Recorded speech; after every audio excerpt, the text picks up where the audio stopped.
Opa, Dá um continue aí. é alguma coisa em inglês aqui. Olá, boa noite.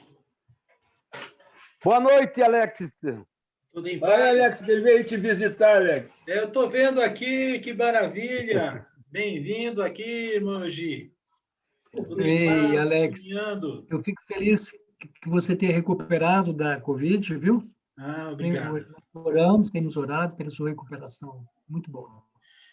Muito obrigado. Graças a Deus foi uma bênção, viu? Amém. Passou tudo, graças a Deus. Ficou nada. Nós oramos muito também por você e sua família. Nós Verdade. acreditamos que sim, porque muitas pessoas intercederam. Uhum. Aquele que mais tinha higienização acabou pegando mesmo, eu acredito, dentro do Uber. Pode ser, né? Mas o nosso consolo é certo, né? De que está nas mãos, está com o Senhor. Isso é o que realmente Com importa. Eu fiquei muito interessado na ajuda que agora a esposa dele recebeu, né? Viúva. Uhum. Muitos irmãos ajudaram financeiramente, porque ele tem um filho de 4 anos, Sim. esperando entrar na escola o ano que vem, depois que passar a pandemia. Muito bom. Graças a Deus. Se vocês precisarem de algum auxílio com relação à área jurídica, quer seja com relação à pensão, essas coisas, é minha área de atuação, eu posso dar toda a informação que for necessária, se houver o caso, tá? Ok, obrigado. Tá, ok. Deixa-me, então, aqui cumprimentar outros irmãos aqui. Isso. O Valdivino. Boa noite, Alex. Boa noite para todos. Amém. Boa noite. Ana Favara, tudo bem, querida? Tudo. Enganou ela, né, Tá Alex? bom. Tu estava enganando ela, né? Pois é. Essa semana eu vi Aí, na quando ela televisão. levantou o rosto, aí tu aprumou a coisa. Aprumei, isso. Essa semana eu vi um repórter que chama Fávaro, Fávaro, isso mesmo. mas o dele tinha acento. É que eu trabalhei num jornal lá em Artur Nogueira, e lá em Artur Nogueira tinha essa família Fávara. Então, Fávara ficou na minha mente, né? Ficou. Mas o deles tinha acento? Tinha. O meu não tem. Irmão Tu tá Valdo, sempre lá de pé, né, Ana? de Brejão, Pernambuco. Hein, Ana? Tu tá sempre de pé, né? Isso. Sempre. Irmão João Verdun, tudo em paz, irmão? Aê. Graças a Deus, desligar Alex. Tudo de bom no seu coração. Legal. Eu tenho 2 aqui. Eu acho que devo desligar o aplicativo do celular, né? Pode, não tem problema. Pode. Ok. Senão acaba dando microfonia, irmão. Isso. Irmão Mindo e a irmã Diva. Olá, paz, tudo bem? Lá do sul, Panambi.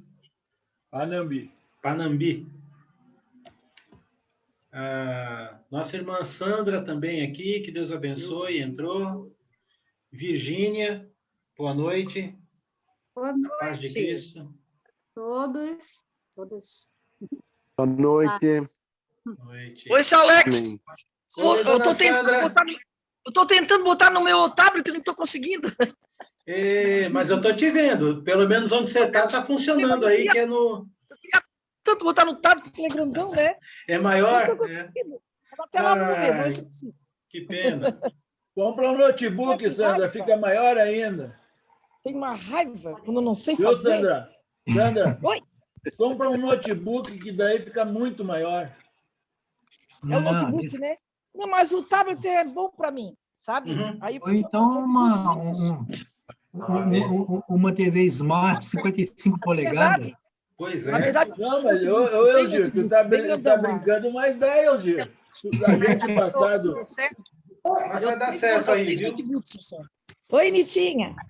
Oi, boa noite. Ô, Gil, Oi, eu Nilton, boa passo do noite. meu notebook Boa para a noite, televisão, tudo Gil. bem? Tudo bem? Então, Gi, você vai dar aula amanhã, né? Oi, Vai. linda. Ah, eu Bom, vou vou estar lá. tentar, né? Tudo bem, querida? Lá crescendo nas graças. Vai dar É, lá certo, assim, se Deus quiser. Muito bem. Se Deus permitir, eu vou assistir também. Muito Vai. bem. Conto contigo, Ana. Temos aqui também Sérgio sempre está lá. uma irmã. Boa noite, Alex. Olá, tudo bem com você? Bem, obrigado. E você? Graças a Deus, tudo em Eita! paz, viu? Tudo bem. Oi, Ana. Tudo bom? Tudo bem? Você está onde mesmo, Ana? Só para eu saber, Ana Rita? Maria Helena, Oi. ele está falando com você, perguntando de onde você Ah, é. isso. Onde Eu sou- mesmo? Eu sou de Tu, Alex. Isso, e tu. Tá bom. Muito E bem. ela está começando, Alex, nós fazemos aula com o Francisco na quinta e na sexta, né? Nós temos aula com o Francisco. Certo. Aí eu já mandei as 2 aulas que a gente tinha desse ensino. Certo. Falei para ela que estava em andamento, né? Mas Uhum. e eu falei para ela que é muito bom, que ela entrasse, que seria muito bom. Muito bem. Para Muito quem está bem. aprendendo, é melhor ainda, né? É, sim. Obrigada por ter me aceito. Ah, que isso. Um prazer imenso. É um doce. Aqui é coração de mãe, de avó, de bisavó. Cabe todo mundo.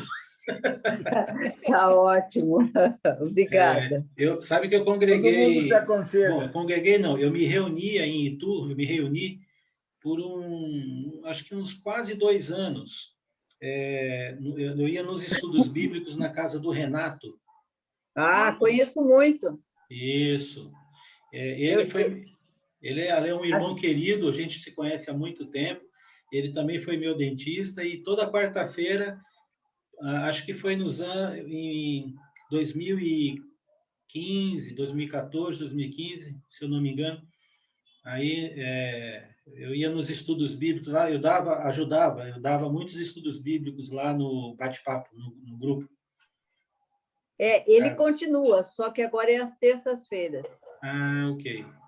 E com a pandemia deixamos de ir à casa dele, mas ele continua com um grupo no WhatsApp toda terça-feira. Então eu vou E te dar você morava aqui em Itu, Alex? Não, eu morava em Campinas. Ah, Eu tá. fui evangelista aí na igreja do São Bernardo, em Campinas, a primeira igreja de Cristo na cidade de Campinas, por 28 anos. Olha! Mais ou menos 28 bastante. anos. E ali a região ali, né? As congregações todas ali daquela região do interior ali, eu conheço muito bem. Mas em Itu eu já estive muitas vezes e sempre também na companhia do Renato. Então, eu vou te dar uma missão aí, que é dar um abraço, dizer que o Alex, apesar que eu falei com ele recentemente, mandei umas mensagens, mas um abraço para ele lá. Levo sim. Dia 13 eu tenho consulta com ele na clínica dele. Sim. E vou poder levar esse abraço Que bom. pessoalmente. Que bom, então. Fala que você é aluna do Alex agora. Que Deus abençoe. Vou Tá, falar ok. mesmo. Tá bom, então. Deixa eu cumprimentar, então, agora um pouquinho também o Nilton, que entrou aqui agora. Olá, Tudo Nilton. bem? Boa noite a todos. Boa Tudo bom, noite. gente? Meu querido Boa irmão. O noite. José ali Boa também. noite. Tudo bem, Sérgio? Newton. Quem está aqui, o José está aqui também, né, José? Não, de Arimateia. Não, eu acho que de Arimateia, mas está conectando o áudio dele ali ainda. Também. Consegui, seu Alex, consegui. Oh, beleza. Que bom, hein? A gente não está eu não estou te vendo, mas você está me vendo? Nos vendo? Peraí, então. Me viu. Aê! Parabéns! Então, esse 457 aí é do tablet. Maravilha! Eu tô mocinha, eu. Muito bem. Tá esperto, hein? Tá inteligente. Isso. Até parece dança que só vê. Temos aqui a Bia também conosco. Oi, Bia. Sempre bom, muito bom ter você, viu? Que Deus te abençoe. Quarta-feira foi muito legal. Olha só, a neta do Verdun, o Alex. Boa noite. Oi. A Julinha Verdun, ó, a neta do João Verdun. Tá aí? Tá ali. Tudo bem, Júlia? Seja bem-vinda. Gostei. Um prazer te ver, Julinha. Muito bem. O celular eu fico cego, não vejo quase ninguém aqui. É assim mesmo. Seu Mindo, eu já dei um olá, mas vou dar outro de novo. Olá, seu Mindo, tudo em paz? Tudo bem? Tranquilo. Muito bem. Eu recebi um convite do pessoal de Porto Alegre. Daí Aí, né, rapaz? É isso, tá certo. Quem entrou aqui com iPhone é Natanael, Natan, Natália, ou Nathalie, eu não sei. Tá ali o Nata. Bem-vindo. Ou bem-vinda. Muito bem, irmão José ali, já está ouvindo, irmão José? Estou ouvindo agora. Aí, beleza, bem-vindo, viu? Amém. Deus abençoe. Irmão José, você é da onde? Aracaju. Aracaju, tá pertinho, aqui do lado. Aí do lado. É só dar umas braçadas aqui, o que o oceano é o mesmo, né? Eu estou em Florianópolis. Então, se eu cair na água aqui, eu dou aí. De qualquer jeito, chega aí, Aracaju. Uma reta só. Eu estive aí em Aracaju em 2012, se eu não me engano. Não, acho que foi. Acho que foi. Ou 2014, não lembro bem agora, mas não. Mas eu cheguei até em Aracaju, nós fomos lá em Delmiro Gouveia, tem uma congregação lá em Delmiro. Sergipe? É Sergipe. Delmiro Gouveia fica em Sergipe. Você falou o quê? Sergipe, fica no interior ali, no sertão. Sergipe, Delmiro Gouveia. Quem congrega lá, quem foi para lá foi um irmão nosso lá da 9 de julho, o senhor Queiroz. Encheu a garrafa? Que garrafa? Essa aqui? Tem o irmão Antônio lá, né? Agora tem vários irmãos por lá. Né? Delmiro Gouveia é Alagoas. É Alagoas? É Alagoas, é de Arapiraca. Ah, é isso aí, é mesmo. Desculpa. O irmão Antônio lá. É isso aí. Exatamente. É isso aí, Alagoas. É que eu fui descendo até Sergipe. Aí eu fui lá no. Tu nadou, mas dessa vez tu nadou errado, Alex. Nadei, deu umas braçadas a mais aí. Eu estava aí, eu ia para Xingó, né? Estava em direção. Então, aí eu peguei um atalho lá e fui parar em Delmiro Gouveia sem querer. Não olhou, né? Não olhou as placas? Não. E ali, meu amigo, naquele sertão ali, se você perder uma placa, você vai encontrar outra só uns 40 quilômetros depois, né? Porque cheguei ali, tem uma rotatória num lugar chamado Olho d'Água. Aí, em vez de eu pegar a direita, eu peguei a esquerda, fui parar em Delmiro Gouveia. Mas já conheci os irmãos lá, então foi tranquilo. Valeu a pena. Valeu a pena, valeu. Muito bem. Eu acho que... eu acho não. Provavelmente alguns irmãos vão entrando aí depois, a gente vai dando um olá para eles também. Não é? Então, gostaria de pedir para o nosso irmão Newton se ele pode nos dirigir numa oração, pedindo para que Deus nos mantenha aí na palavra dele, mantenha no conceito aí da Escritura. Oremos. Santo e glorioso Deus, Tu és todo-poderoso, toda honra e toda glória seja dada a Ti, Senhor, por todos os séculos, por todos os tempos, Senhor. Neste momento que estamos reunidos, assim virtualmente, Senhor, em espírito, para Te dar honra, para estudar a Tua palavra, coloque em nossos corações o desejo ardente de Te conhecer cada vez mais, para que possamos Te obedecer e Te agradar cada vez mais, Senhor. Amém. Use cada um de nós, Senhor, seja ensinando, como está fazendo o Alex, ou seja até perguntando para esclarecer uns aos outros, Senhor. Que o Teu Santo Espírito esteja inundando o nosso ser, para que podemos assimilar, para que possamos não ter dúvida nenhuma sobre a Tua vontade. Fazei com que nós morramos para as nossas vontades, Senhor, para que nós possamos fazer a Tua vontade com mais amor, com mais prontidão, com mais alegria. Essa é a nossa oração, Senhor, em nome de Jesus. Amém. Amém. Muito bem. Nós estamos na quarta-feira fazendo um bate-papo bíblico bem à vontade, bem espontâneo, com quem quiser perguntar, participar, falar alguma coisa, é só ir levantar a mão, mexer, se levantar e tudo, que não tem problema nenhum, né?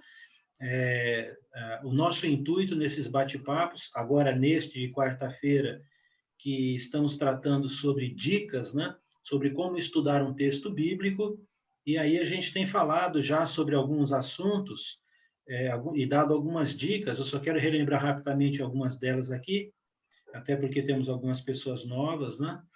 Mas nós, por exemplo, falamos a respeito de que quando você lê um texto bíblico, o objetivo dele é que você, do texto, da Bíblia em si, mas do texto bíblico, é que você possa ler, entender, extrair o máximo da essência de por que aquele texto foi escrito e fazer uma aplicação prática na sua vida, no nosso dia a dia.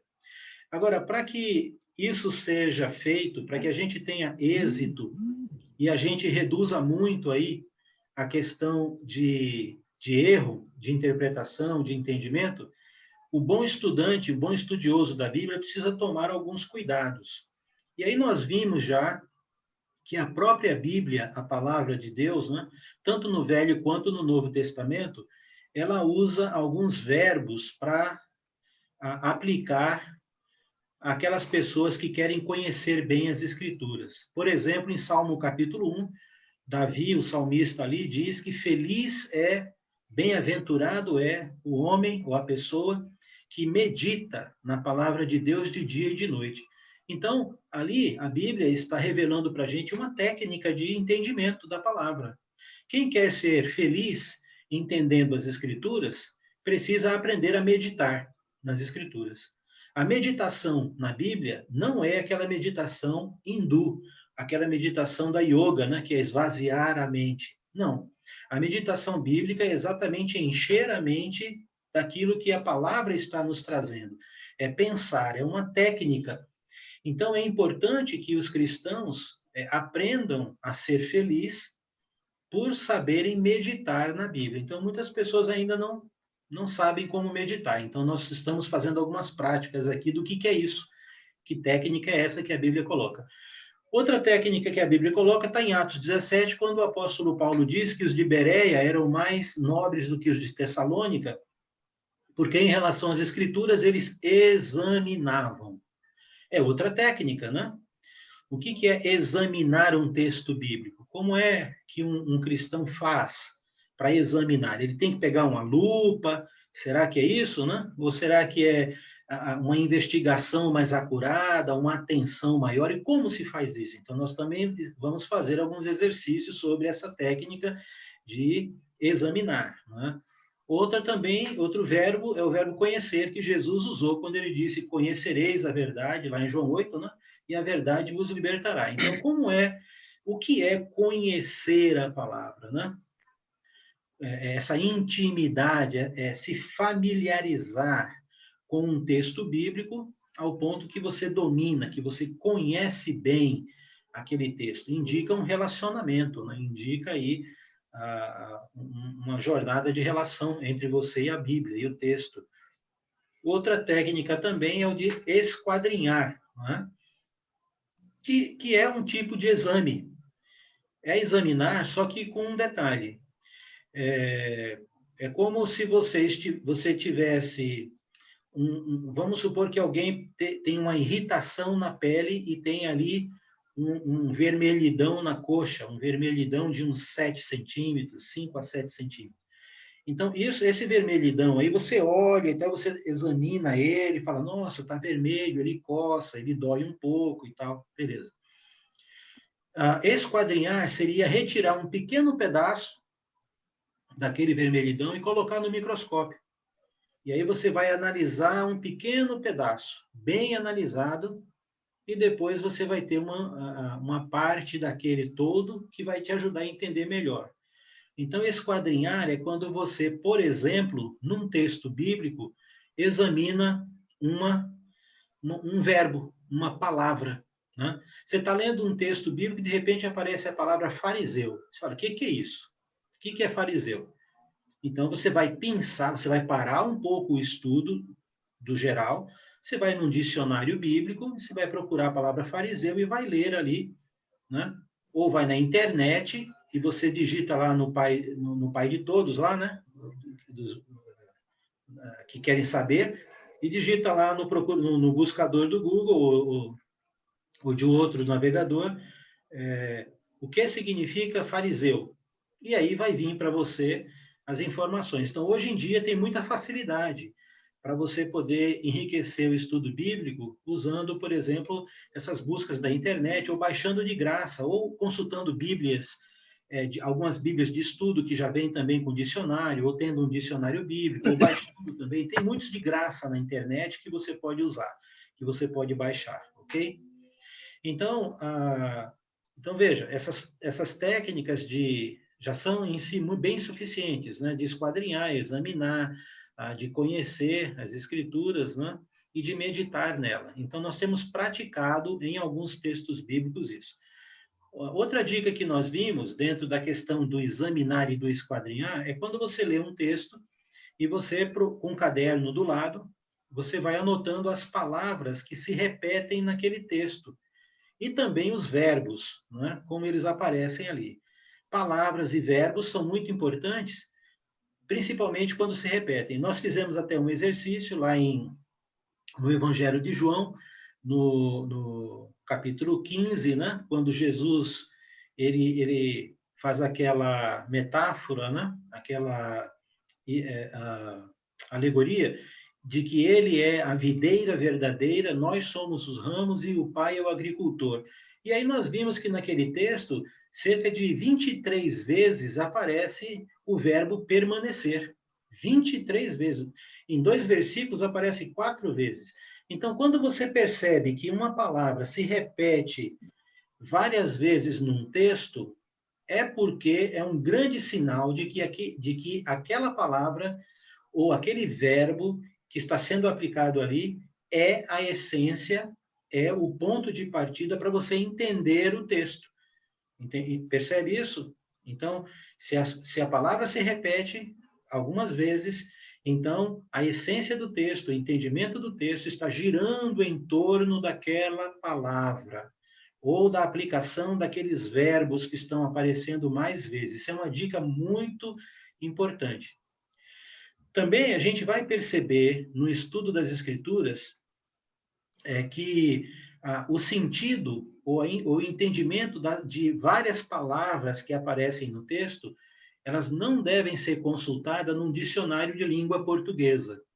Isso é um erro, às vezes, muito comum, que pessoas vão procurar o significado das palavras no Aurélio, Buarque de Holanda, em outros dicionários.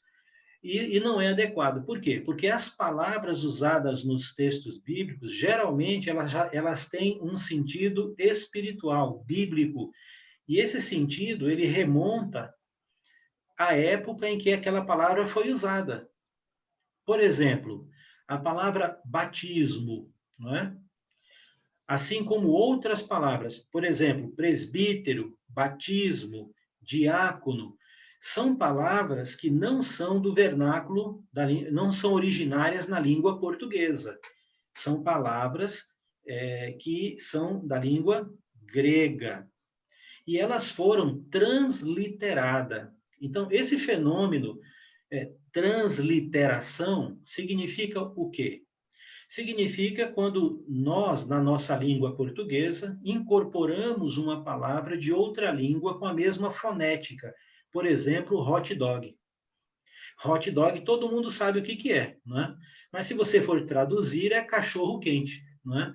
Mas hot dog, de tanto a gente falar, para nós não tem tanta diferença. Todo mundo entende cachorro quente e hot dog como sendo a mesma coisa, sinônimos, ok?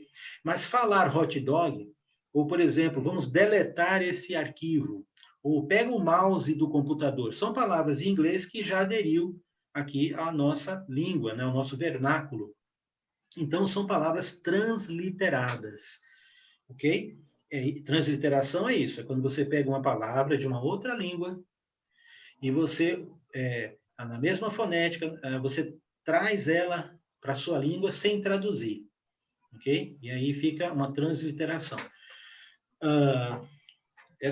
O problema é que a transliteração, ela é feita, mas não deveria perder o sentido original dela, né?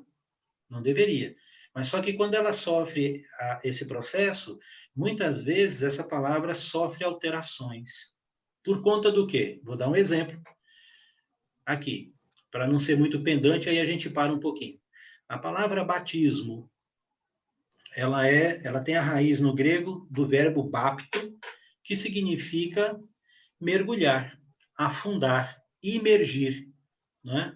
Então, se você pega uma pedra e joga na água, você imergiu a pedra na água, ela afundou na água. Esse é o verbo bapto, batizar. O que acontece? Quando João Ferreira de Almeida, aquele tradutor, e os outros seguiram ele, quando traduziu para a língua portuguesa, ele não fez a tradução, ele não traduziu imersão, o verbo imergir. Ele manteve o radical grego. Então, batismo, bapto.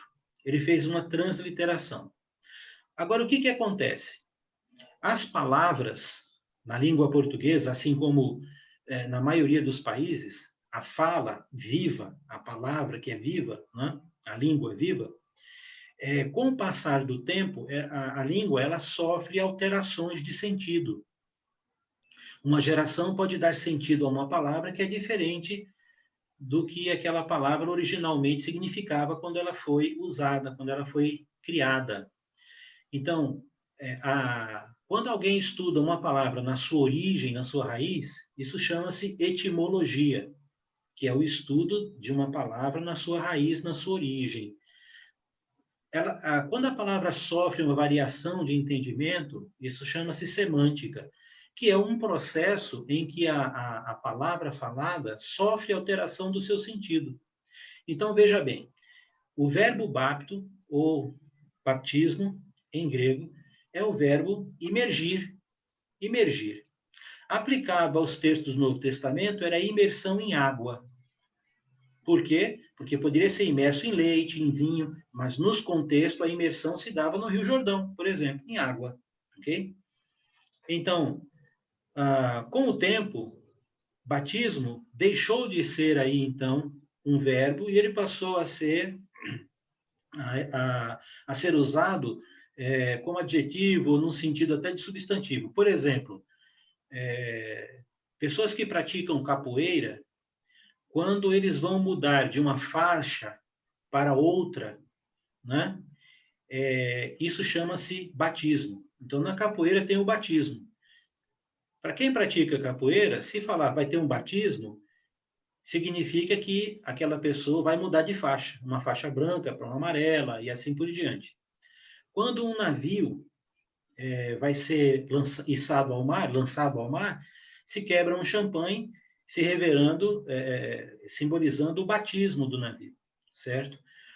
Na Igreja Católica, quando século IX para o século X, foi instituído o batismo por aspersão, ou seja, batismo aí, então, seria o ato, e a maneira como a pessoa seria batizada seria salpicando água nela.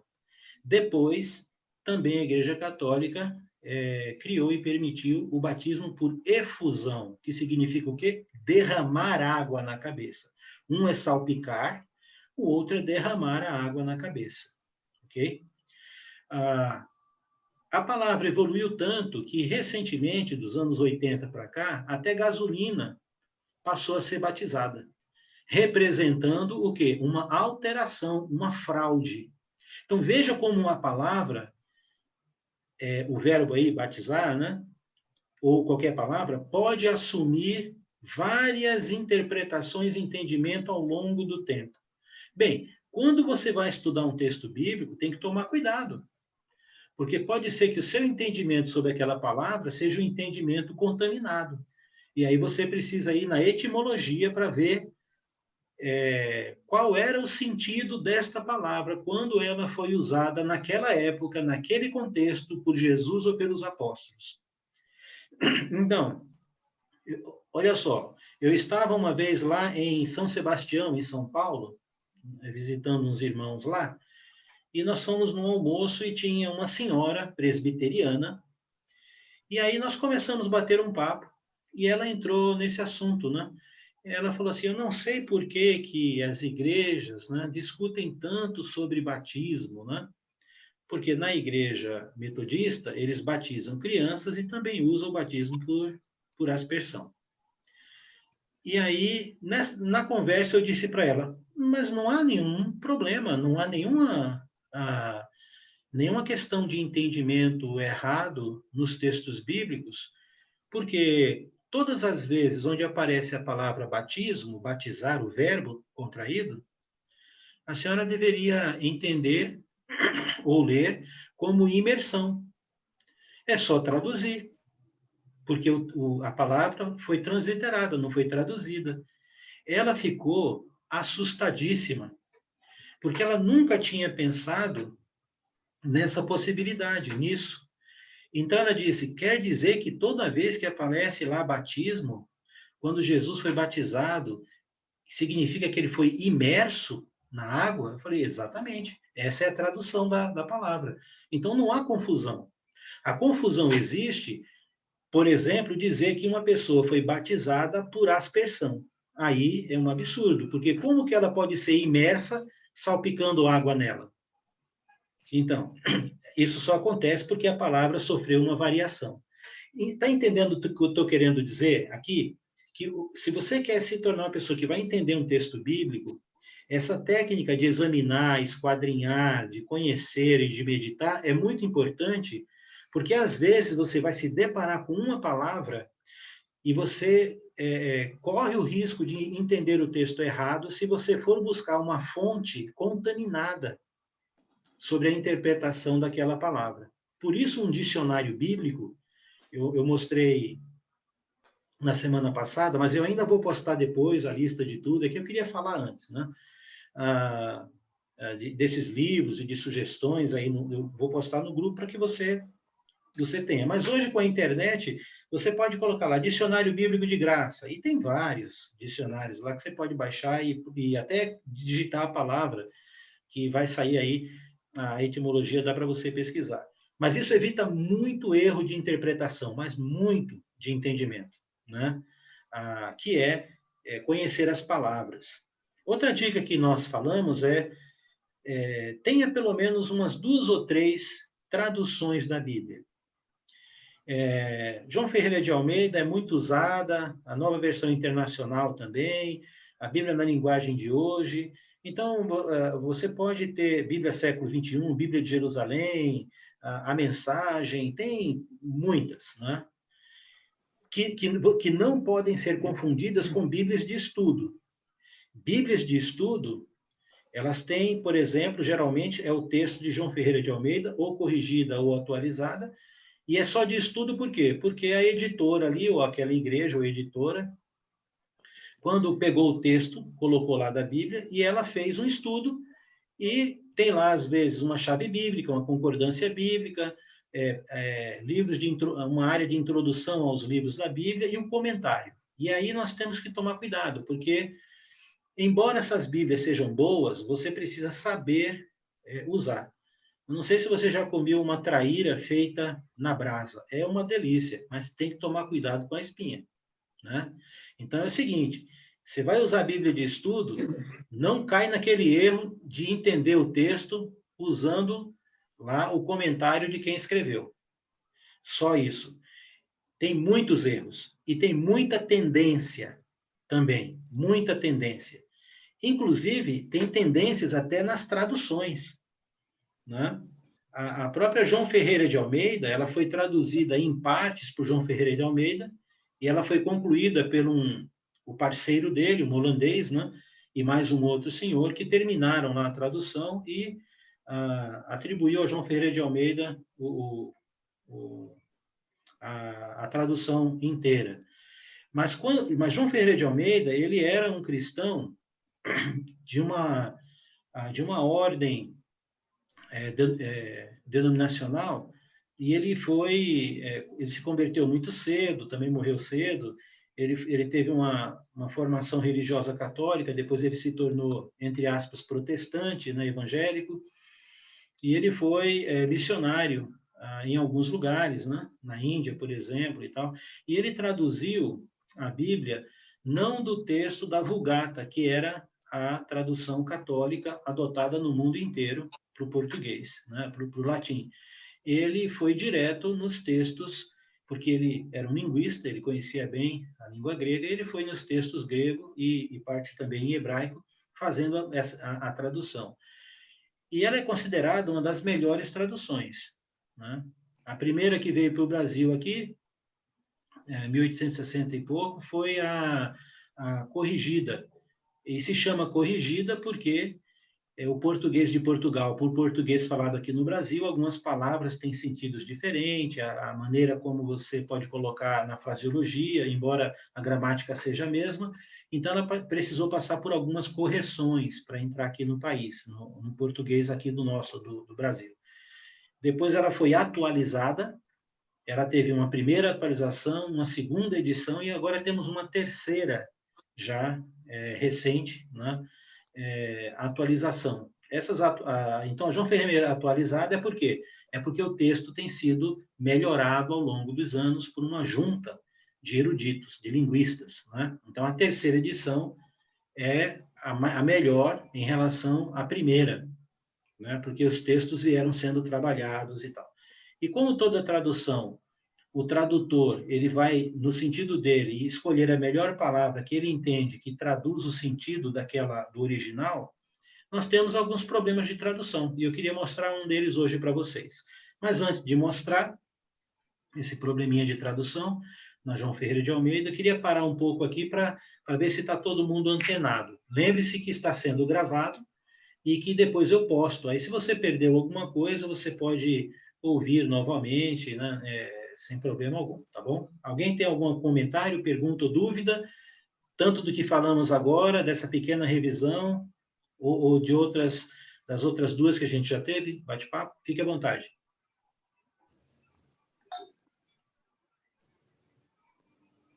Se está em silêncio, ou está todo mundo entendendo, ou ninguém entendeu nada, hein? Alex, Oi, Sandra. Sandra primeiro, então, depois o Márcio. A do meu celular é King James. Você conhece a tradução King James? Sim, conheço. É do Rei Charles, né? Não sei. King James é uma tradução inglesa antiga, mas é uma boa tradução e ela equivale a João Ferreira de Almeida corrigida, né? Ou seja, a fraseologia, o texto dela é mais rebuscado, é um pouco mais antigo, o português é o mais antigo, as frases são mais longas e tal, mas como tradução é muito boa. Só que o que acontece? É que muitas vezes a João Ferreira de Almeida corrigida e a King James, você precisa estar quase que com dicionário, às vezes, porque certas palavras aparecem, por exemplo, na João Ferreira de Almeida está lá, porque a concupiscência dos olhos, a concupiscência da carne. O que é isso, concupiscência? Aí você tem que ir no dicionário para ver, né? É desejo. Ué, por que não traduziu logo desejo? Porque fica mais claro, né? Para a gente entender. Então, é isso. Palavras bem assim mesmo. Então, são palavras que são mais antigas, o vocabulário é mais rico, mas você precisa conhecer essas palavras. Senão... Eu tenho diversas Bíblias, né? Entre elas, todas que você está falando ali também. Isso. Mas a gente se acomoda tanto com a que está no celular. A gente acostuma tanto que a gente não quer abrir as outras, entendeu? Eu sei como é. Obrigada, querido. Fica tranquila. Aqui você se sentir melhor, tá bom. Oi, Márcio. Depois eu giro. Oi, Márcio. Sim, eu queria só dar mais um exemplo a respeito da ficha, né? A ficha de telefone, aí o pessoal começa a falar, caiu a ficha, né? Isso. Um exemplo de como é adaptado às palavras, né? Exatamente. E também muitas palavras na tradução, ela acaba sendo adaptada, né? Só para enriquecer o que você falou. Embora não exista praticamente mais telefone com ficha, né? Depois da ficha foi o cartão, né? E agora nem tem mais orelhão, mas a gente ainda usa essas expressões aí, né, que ficou no tempo. Muito bem. Eugir, diga lá, Eugir. Você falou em algumas versões. A minha versão aqui é a versão surrada de Almeida. Eu bato muito nela, ok? Eu tenho um assim. Eu tenho um assim também. Mas eu estou apontando a versão atualizada e corrigida para você falar sobre examinar. Né? Isso, exatamente. Lá em surrada mesmo. Isso. 1 Coríntios, capítulo 11, versículo 28, um outro tipo de... Nós podemos ter todos os tipos de versões da Bíblia. Sim. Mas o importante é que cada um no Espírito saiba, com discernimento e sabedoria, entender o que Deus está passando essa mensagem para cada pessoa. Então, em 1 Coríntios 11, 28, diz: examine-se, pois, o homem a si mesmo, assim como do pão, e beba do cálice. Isso. Eu gostaria que você traduzisse para quem tem várias versões, que ao chegar na casa de Deus, ou chegar na sua própria casa, ler as Escrituras, como que se aplica essa reflexão interior ao ler a palavra de Deus com diversas formas de substantivos, de adjetivos, emprego de verbos diferentes? Muito bem, muito bem. Ok, olha, veja só, a primeira coisa que a gente faz é estabelecer o texto dentro do seu contexto, para a gente poder ver se aquela palavra foi aplicada em que sentido, no quê? No caso desse texto, Paulo está tratando aí de uma parte do culto que é a celebração da ceia do Senhor, e ele está explicando como a ceia deve ser tomada, como ela deve ser administrada pelo discípulo, né? E então ele diz que quando a irmã vai participar da ceia do Senhor, comer o pão e beber o cálice, antes de fazer isso, e durante ele fazer isso, mas principalmente antes, ele deve examinar. Então, o verbo examinar aí, nesse contexto, está aplicado à própria pessoa, e não diretamente à palavra em si, mas à própria pessoa em sua conduta como um discípulo, mediante a palavra. Então, introspecção. Exatamente, é uma introspecção, é uma autoavaliação, uma autoanálise. Então, o que Paulo está dizendo é: você vai participar do corpo de Cristo, você precisa ter entendimento do que o que significa a ceia, por que eu devo participar da ceia. Então, nós pressupomos que quando uma pessoa se torna um cristão, quando ela é batizada, um novo convertido, ela deve ser ensinada das sã doutrinas básicas. Uma sã doutrina básica é o culto e as suas partes. Então, é super importante que o novo convertido seja ensinado sobre o caráter da ceia, a origem da ceia, a forma da ceia, o que ela representa para nós, que não é só a morte, não é só a ressurreição, mas também é uma reflexão sobre a volta de Cristo e como eu devo estar nessa volta de Cristo, como ele espera que eu esteja.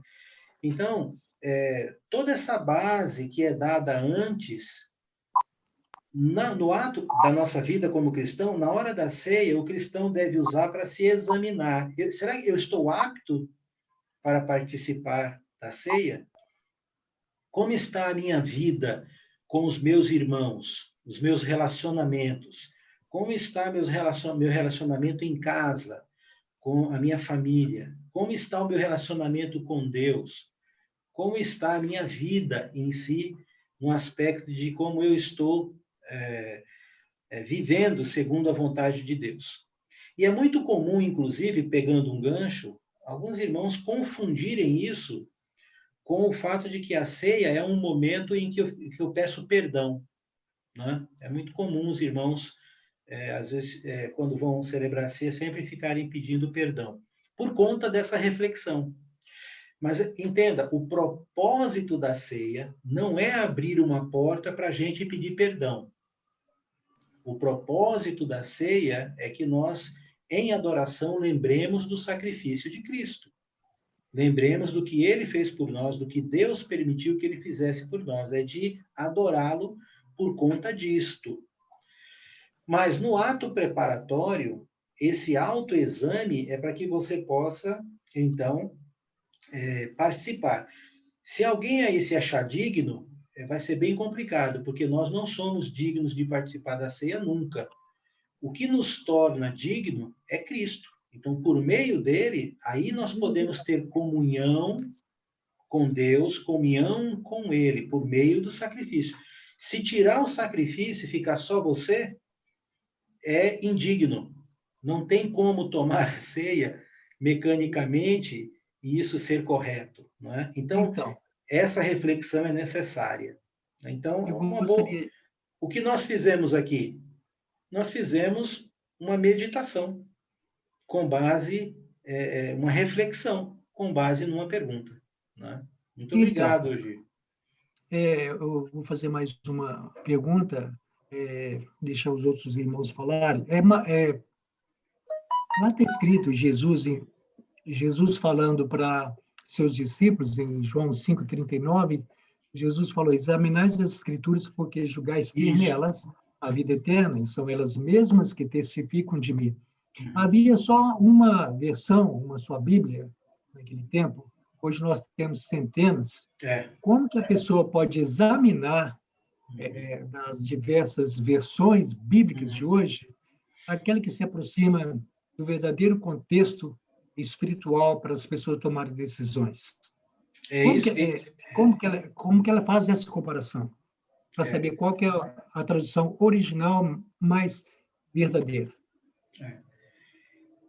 Olha, é difícil, porque todas as traduções, elas tentam trazer o sentido, o significado daquela palavra usada naquele contexto.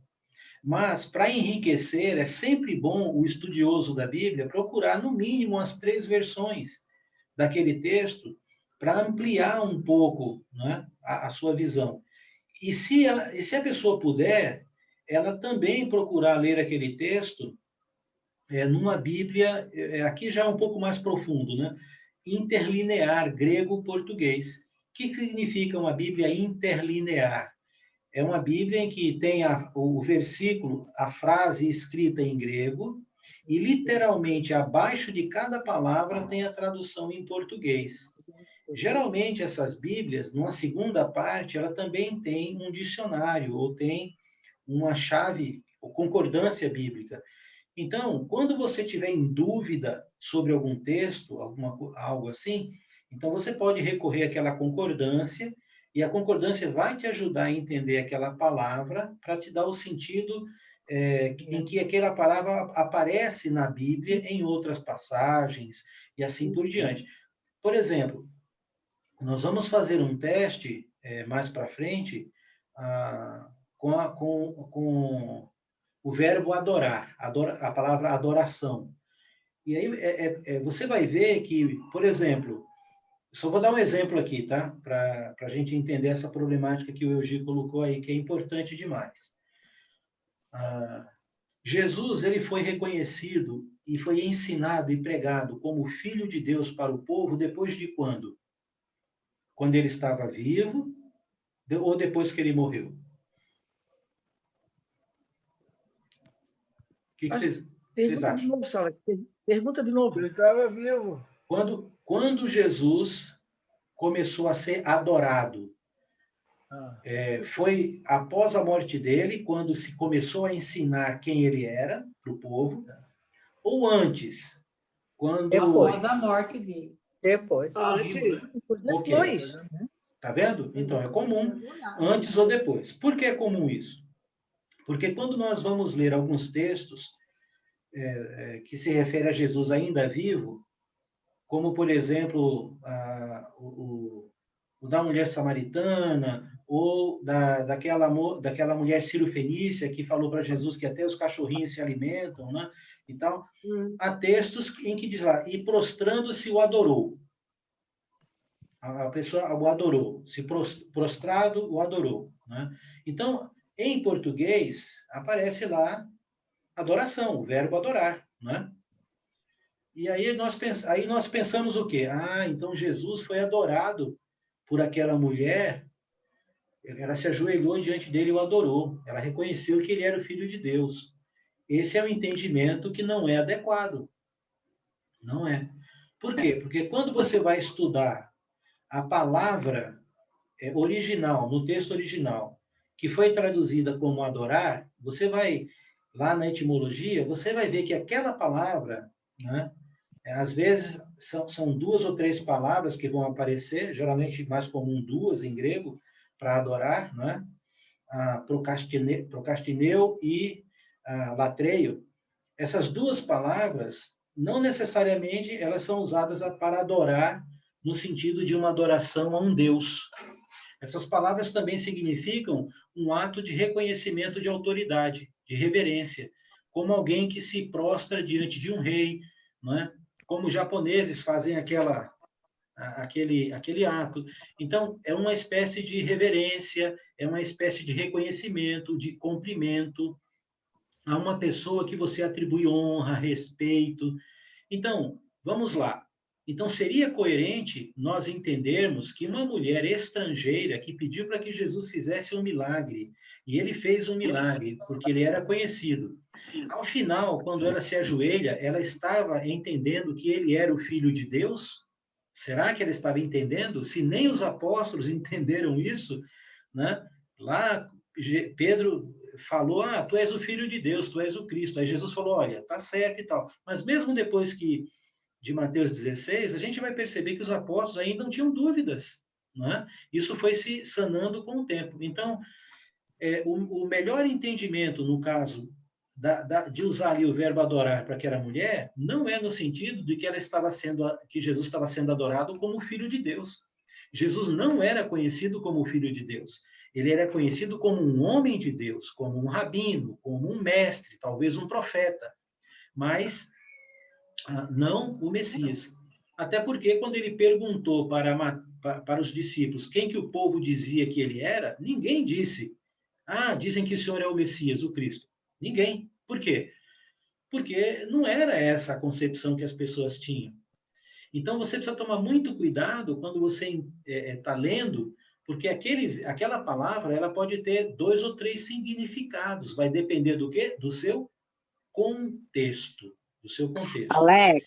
Alex, e quando Jesus nasceu, que os pastores foram até a manjedoura, perfeitamente. Algumas traduções falam que eles adoraram a criança. Exatamente. Seria essa reverência? Então, veja, naquele caso, qual era o contexto? Né?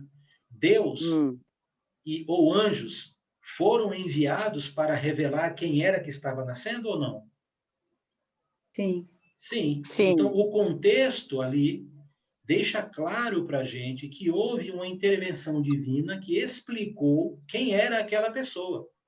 Então, aquele ato, muito provavelmente, era de adoração, porque o contexto ali deixa claro que as pessoas sabiam que era o Messias, o rei dos judeus, aquele prometido, não é? Então, você precisa estar muito atento ao contexto para poder, em alguns casos, entender o sentido daquela palavra. Entendeu isso? Nem João, que veio na frente dele, não adorou ele, né? Não passa, em nenhum lugar.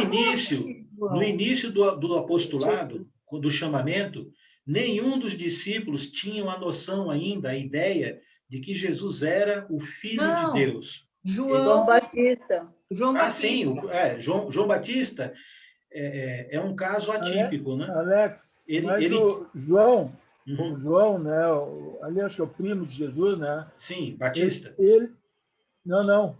O São Batista, o que escreve o livro de João. O apóstolo. Ele é o único, acho que ali, o evangelho que apresenta Jesus como Filho de Deus. Isso, mas depois, né? Bem depois. Enquanto ele é apóstolo, no início, ele está com os outros. Quando ele escreveu o evangelho bem depois dos fatos. E aí ele já escreve com a convicção, ele já escreve com a convicção de que Jesus é o Filho de Deus. Mas você vai perceber que muitas vezes ele está narrando o texto, né? E ele mesmo dá o comentário. Ele diz, e aquele discípulo que estava do lado, né, confirmou isso e tal. Por quê? Porque ele está fazendo, primeiro, o registro de algo que aconteceu no passado, que ele esteve envolvido, mas com o conhecimento que ele tem do presente. Então, quando ele faz isso, às vezes ele para e dá uma explicada, às vezes ele para e dá um acréscimo, para que as pessoas que estão lendo possam entender, ok? Mas, no geral, as pessoas que tiveram contato com Jesus vivo, na sua grande maioria, não sabiam, não tinham essa percepção concreta de que ele era o Cristo, o Messias, o Filho de Deus. Achavam que ele era um... ficar os 40 dias, né, Alex, para instruir. Isso, fortalecendo e ensinando os discípulos. Então, o que o Gir colocou é muito importante. Eu sempre aconselho o seguinte, olha, versões que são muito boas da Bíblia, né? João Ferreira de Almeida, as básicas aí, corrigida, atualizada nas versões que tem. Uma outra Bíblia muito boa, a Bíblia de Jerusalém é muito boa. A Nova Versão Internacional também é muito boa. Ela tem alguns probleminhas, mas, no geral, ela é muito boa. E uma Bíblia que é mais... Isso, essa aí. E uma que é mais recente agora, também, eu já falei sobre ela, é a Bíblia A Mensagem. Ela é uma tradução muito legal, que tem assim, uma linguajar, uma maneira de expor o texto bem atual, bem coerente também. Existem muitas traduções. Eu tenho, acho que aqui em casa, umas 17 a 20 traduções. Eu baixei a de Jerusalém,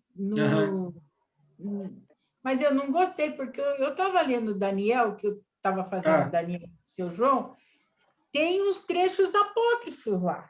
Sim, mas aí você tem que considerar só o texto que é coerente com a Bíblia judaica.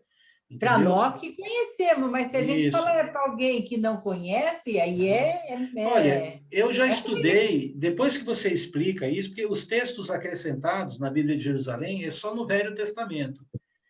No Novo Testamento não tem. Eu já estudei, na verdade, eu costumo estudar com católicos com a Bíblia católica. A Bíblia que ele está. Porque o texto é o mesmo. Lógico. O texto é o mesmo. Só vai mudar a tradução ali. Né? E para eles não acharem que é nós que é diferente, né? Exatamente. Aí depois eu explico, né, que a diferença está nesses textos acrescentados e assim por diante e tal.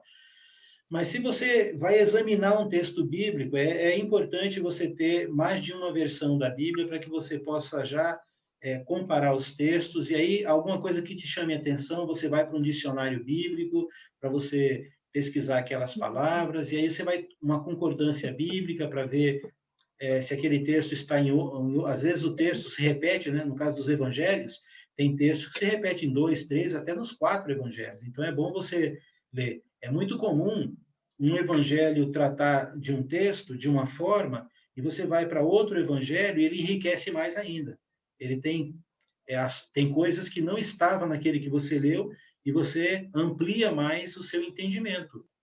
Lucas é muito mais detalhista do que Marcos, por exemplo. Marcos escreve resumido. Oi. Alex, é Simone. Oi, Simone. Deixa eu te falar, perguntar, né, para vocês.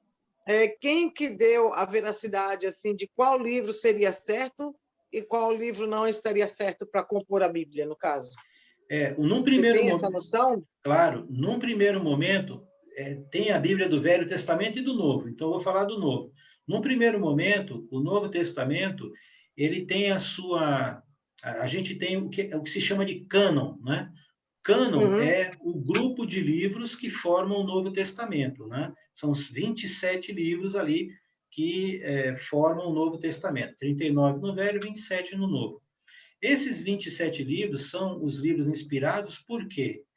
Então, a gente entende que a providência divina atuou na história e na igreja para que chegássemos a ter esses 27 aí.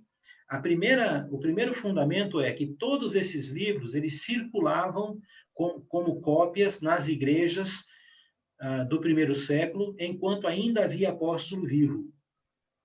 Ok? Então, entendi. todos eles circularam enquanto tinha apóstolo vivo. O apóstolo João foi o último apóstolo a morrer. Ele morreu por volta do ano 98, 99, ali, e ele escreveu 5 dos livros do Novo Testamento. Após a morte de João, era comum que nenhuma igreja aceitasse mais livros, cópia de livros, que não fosse deste período em que ainda tivesse apóstolo vivo. Num primeiro momento é isso. Num segundo momento, é exatamente o fato de que estes livros ou cartas foram se acumulando nas igrejas no mundo inteiro, e cópias de épocas e datas diferentes e lugares diferentes foram encontrados e batiam como se fosse uma xerox.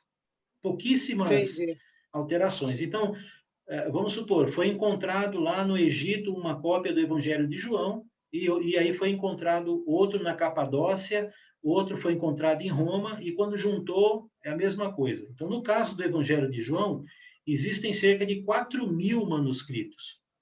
Okay? Então, a quantidade de manuscritos daqueles livros espalhados no mundo, encontrados em épocas diferentes, em datas diferentes de cópia, porque o original já se perdeu, o original se estragou, né? Porque o material era... Mas as cópias foram sendo feitas para substituir.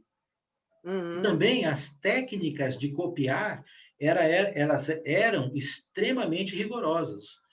Os escribas, né, eles tinham todos um rito e uma técnica de que se eles errassem o número de palavras de um determinado trecho, eles contavam as palavras.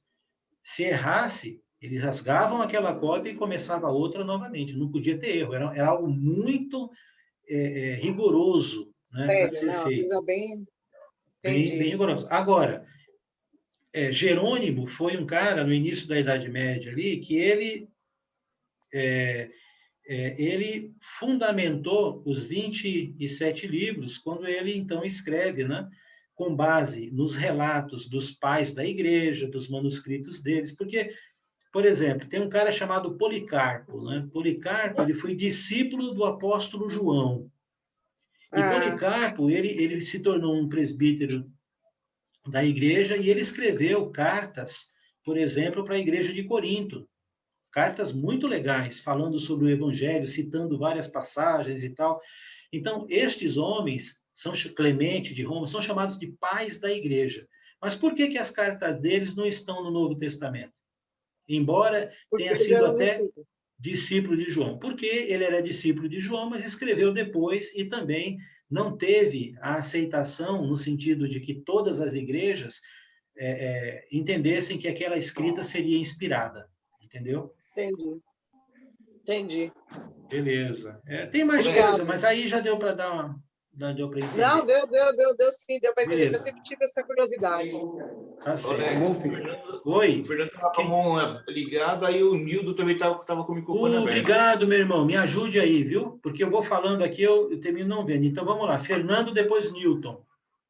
Antes do Fernando falar, queria dar um oi aqui para Sandra Maria, querida. Estou vendo você aí, lindona. Tem tantas pessoas que entraram depois aqui também. A Neia chegou aqui. Consegui hoje, graças a Deus. Que bom, Oi, viu? Sandra. A Cidinha também. Então, assim, o Serginho está ali também. Que Deus abençoe a Adriana. Paulo César. Então, uma boa noite e paz em Cristo a todos que entraram aí depois. Mas vamos lá, Fernando. Boa noite. Boa noite, irmãos. Boa noite, irmãos. Boa noite, Alex. Alex, a minha pergunta era que se você poderia compartilhar conosco sobre a tradução da Testemunho de Jeová. Claro.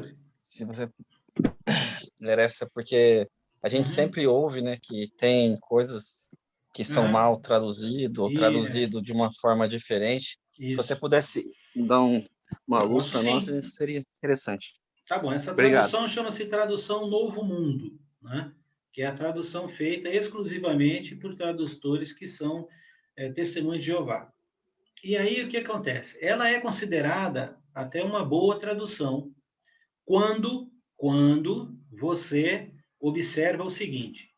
Então, vamos ver o que eu quero dizer com boa, tá? Eles adotaram, quando eles foram fazer a tradução, eles não adotaram a pesquisa, por exemplo, do Evangelho de João, considerando todos os manuscritos que se tinha do Evangelho de João. Eles adotaram um determinado manuscrito só, e naquele manuscrito eles fundamentaram a tradução deles. Eles não levaram em conta o universo de manuscritos que há. Então, levando também em consideração que a tradução Novo Mundo, ela se fundamenta no costume, no princípio de que os testemunhos de Jeová, que antes de serem chamados de testemunhos de Jeová, eles eram chamados de estudantes da Bíblia, era um grupo aí liderado por um cara chamado Charles Taze Russell, que teve uma passagem pela Adventista, não foi muito com Ellen White, a maneira como a coisa acontecia ali, e ele, então, formou um grupo de pessoas compromissadas em estudar a Bíblia seriamente, e eles começaram a estudar de uma forma tão profunda e, ao mesmo tempo, tão única ali daquele grupo, que a ideia de que tudo que eles entendiam das Escrituras, como entendiam, era o certo, era o correto. Até, eu vou dizer, quase como inspirado até. Por que isso? Porque todas as pessoas que se tornavam membros, né, da Sociedade Torre de Vigília, da Testemunha de Jeová, elas tinham que adotar o entendimento que esse grupo tinha sobre aqueles textos, sobre a interpretação da Bíblia. Então, eles centralizaram o conhecimento da Bíblia no grupo. Foi daí que veio aquela revista Sentinela, que é publicada para o mundo inteiro, para os Testemunhos de Jeová, que dita, né, o entendimento, as regras, o procedimento, que regra de forma no mundo inteiro como que os Testemunhos de Jeová e o que eles têm que proceder e ensinar, ok? Então, é um sistema piramidal, né? Não é o entendimento que você vai buscar na palavra e a palavra de Deus é inspirada e tem suficiência para dar o entendimento. Não, é alguém que vai entender por você e vai te conduzir nisso. Então, esse é um viés aí. Então, por exemplo, no Evangelho de João, capítulo 1, que é o texto mais famoso, quando o texto diz lá, no princípio era o Verbo, e o Verbo era Deus e estava com Deus, eles dizem, na tradução deles, e o Verbo era um Deus, não Deus. Então, a divindade de Jesus, na sua essência, para um testemunho de Jeová, não procede. Jesus não é Deus. Jesus é um Deus, mas não Deus. Ok? Então, quando você vai ler nesse texto, de João capítulo 1, fica evidente, por exemplo, essa tendência de, com base na doutrina e no entendimento deles, fazer essa tradução, ok? Mas não é só eles que fazem isso, tá? Agora, por que ela é perigosa? Porque ela não só trata deste texto, ela tem vários textos que são traduzidos nessa Bíblia, na edição Novo Mundo, traz a tendência da interpretação de acordo com como eles entendem a doutrina. É meio que tendencioso. Então, vamos lá. Vou dar um exemplo disso na João Ferreira de Almeida, porque lembra que eu falei de João Ferreira de Almeida? Ele também tinha os seus costumes na sua época e tal. Então, qual é o problema da tradução? É que se a pessoa está comprometida mais com a igreja do que com a palavra, ela pode traduzir a palavra com uma certa tendência à doutrina da igreja dela. E isso é muito perigoso. Uma palavra pode mudar o sentido, né? Veja só, então, Efésios capítulo 5.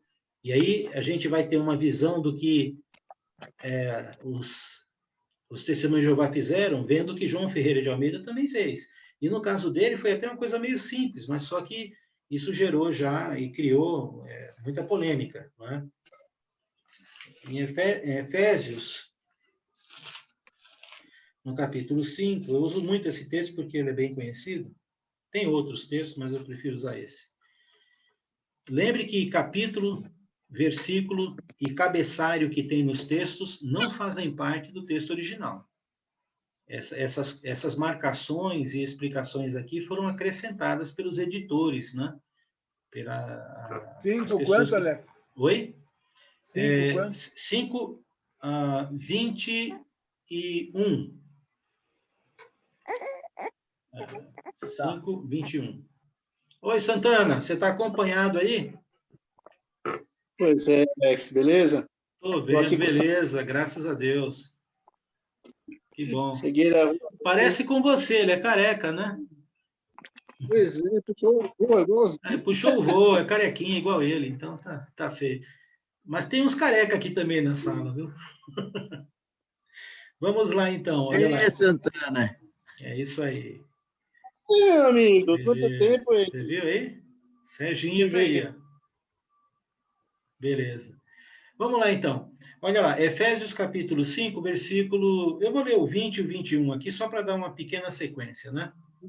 É aquele texto que, no 18, Paulo diz, não vos embriagueis com vinho, no qual há dissolução, mas enchei-vos do Espírito Santo, né? Falando entre vós com salmos, entoando e louvando de coração o Senhor com hinos e cânticos espirituais. 20. Dando sempre graças por tudo ao nosso Deus e Pai, em nome do nosso Senhor Jesus Cristo, vírgula, sujeitando-vos uns aos outros no temor de Cristo. Aí, quando chega no versículo 22, era para ser lido assim no original. No original, eu vou ler como está escrito no grego, tá? As mulheres ao seu próprio marido como ao Senhor. Ou seja, não tem no texto original as mulheres sejam submissas. No texto original, a submissão, essa palavra que em grego é upotasso, só aparece no versículo 21. Ela não aparece no 22. Então, quando João Ferreira de Almeida traduziu aqui, em vez dele deixar sujeitando-vos uns aos outros no 21, ele acrescentou, sejam submissas somente as mulheres. Esse acréscimo que ele fez na tradução para o português, ele também deveria, então, ter colocado quando disse assim, e os maridos sejam submissos às suas esposas. Ele devia colocar, e os filhos sejam submissos aos seus pais, os patrões submissos aos seus... A ideia do texto é que, em Cristo, todos nós somos em alguma coisa ou em algumas áreas submissos uns aos outros. Entendeu o ponto? Mas o que acontece? A divisão do texto, na maioria das Bíblias, está lá, o lar cristão, marido e mulher. Então, quando as pessoas vão ler esse texto, elas começam lendo que versículo? O 22. Não lê o 21. Por quê? Porque nós aprendemos a ler a Bíblia em frações, em partes, em pedaços. A gente não aprendeu a ler o texto corrido todo. A gente seleciona. E como tem essas divisões de texto, assim, elas nos induz a ler um texto, a fixar aquele texto, sem respeitar o seu contexto. Então, o que Paulo está querendo dizer é que na família cristã, todo mundo é submisso a todo mundo. Então, como que o marido é submisso à sua esposa? Amando-a. Então, maridos, sejam submissos às vossas esposas, dando-lhe o que é devido, amor. Mulheres, sejam submissas aos seus maridos, dando-lhes o que é necessário, respeito. Filhos, sejam submissos aos pais em obediência, obedecendo. Pais, sejam submissos aos seus filhos, ensinando-os na doutrina do Senhor. Então, você está entendendo? Esse é o contexto. Mas quando eu leio o 22 e em diante, ele me induz a entender que nessas relações familiares, só a mulher que é submissa. Porque só aparece submissão para ela. E não é esse o contexto. O contexto é todo mundo é submisso a todo mundo. Percebe a sutileza aqui? Então, o que vale aqui é o versículo 21. Porque no versículo 22 não aparece a palavra o potássio, o verbo se sujeitar. Só aparece no original, no anterior. Então, esse cabeçalho, ele deveria começar, na verdade, no 21. E não no 22, entendeu? E isso, às vezes, traz um entendimento muito errado. Porque eu já vi, é lógico que as mulheres devem ser submissas, assim como os homens também, cada um na sua área, é só ler o texto para entender no quê. Mas o que acontece é que, às vezes, dá a ideia de uma submissão negativa da mulher. Porque o homem que ama a mulher como Jesus amou a igreja, né, não vai tratar a mulher como uma pessoa inferior. Então, submissão aqui não tem a ver... No testemunho de Jeová, como é que fica essa parte? Nunca vi. Eu nunca li esse texto no Testemunho de Jeová. Tá. Nunca vi.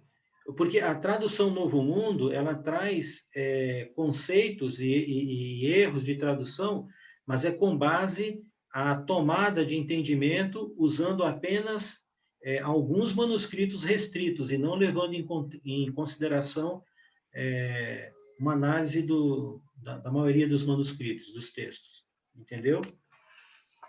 Depois do seu Nilton falar, eu quero falar também, mas depois do seu Nilton, né? Que está o seu Nilton agora, né? Isso. Eu não sei se deu para entender um pouco, porque eu não quero me aprofundar muito, mas só deixar em aberto. E a tradução do mundo, só quem usa são os Testemunhos de Jeová mesmo. Nenhuma outra religião adota, só eles. Oi, Nilton. Olha, na verdade, eu não levantei a mão nada, eu fui até na lista das pessoas, dos participantes, para ver se tinha outro Nilton. Então tá bom. Eu não me manifestei, não, alguém se enganou. É Mindo. Sr. Alex, então é eu que sou Alex. Diva e Mindo, que tinha aberto o microfone. Quem? Ah, tá. Então vamos lá. Sandra, então fala a Sandra, depois o Mindo. Não, assim, eu sempre tive uma coisa comigo sobre os 7 livros que a Igreja Católica engajou, né? Isso, acrescentou. Então, só que assim, eu acho que eu nunca li a Bíblia da Igreja Católica, sabia? Eu acho que não, porque eu nunca vi, assim, eu estou para perguntar, isso aí já faz tempo e eu esqueço, sabe? Então, os 7 livros, ele tá onde? Ele está no Novo Testamento? Ele tá onde? Não, tudo no Velho Testamento, são livros de história. No Velho Testamento. Isso, Se você for numa sinagoga ou falar com qualquer judeu, a Bíblia que eles usam é igualzinha a que nós usamos, os mesmos livros. Que legal. A Igreja Católica, ela acrescentou 7 livros e algumas porções ali no livro de Salmo também. Isso foi no século X, ok? Então, foi 10 séculos depois de Cristo. Tá? Uau. Então, não foi os judeus, eles não aceitam esses livros que a Igreja Católica acrescentou na Bíblia deles, eles não aceitam. Tá? Então, considerando que o último livro do Velho Testamento foi escrito no ano 400 antes de Cristo, e nós temos aí um gap de mais quase 10 séculos depois de Cristo, então considere 14 séculos. Então, 14 séculos depois que a Bíblia do Velho Testamento já estava consolidada com aqueles livros, foram acrescentados esses outros 7, que são livros que falam até dos judeus e tal, mas são considerados pelos próprios judeus como os livros de história. Se alguém aí tiver acesso à Bíblia Católica, você vai lá em 2 Macabeus, no último capítulo, e leia lá o finalzinho de 2 Macabeus, que você vai ver que o próprio autor do livro de Macabeus, ele termina o livro lá dizendo que ele se esforçou para fazer uma narrativa, mas se essa narrativa foi medíocre e pequena, né, e tal, perdoe, porque ele fez o que pôde.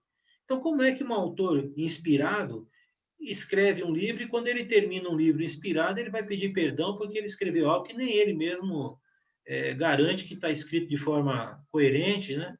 Pedindo desculpa e tal. Nunca um texto bíblico termina dessa forma. né? Nunca termina. Então, você pode depois aí, se tiver, dar uma olhada, ou baixa na internet a Bíblia Católica e lê lá em 2 Macabeus, que é um exemplo disso. Agora, o que está escrito lá são coisas da época dos Macabeus, da época do período interlinear, dos 400 anos ali entre Malaquias, né, e Esdras, e Neemias e Jesus. Mas é história, e a história é contada da versão de um cara, que nem os judeus consideraram isso inspirado. Não faz parte. Obrigada, querido, obrigada. Tá bom. Quem quer? É o Mindo, né? Seu Mindo. É isso? O Mindo, ele tinha abrido o microfone, aí ficou aberto para falar, não sei se ele queria falar. Quer falar alguma coisa, seu Mindo? Fique à vontade aí. Pois é, eu achei interessante para mim, né, que sou novo, estou começando agora, eu achei interessante eu receber essa explicação que tu fez hoje, para mim, né, tentar captar um pouco mais, entender um pouco mais. Isso. Então, olha, quando o senhor estiver lendo um texto bíblico, fica com um caderninho do lado ali e tal, para anotar naquele texto quantas vezes, se há alguma palavra que se repete várias vezes. É que nem catar feijão. A gente espalha o feijão na mesa e aí você vai tirar aqueles que não prestam, porque eles têm um padrão, né? Ele está ou engelhado, ou está quebrado, seja como for. Quando você vai ler um texto bíblico, você vai notar o que tem de repetido ali.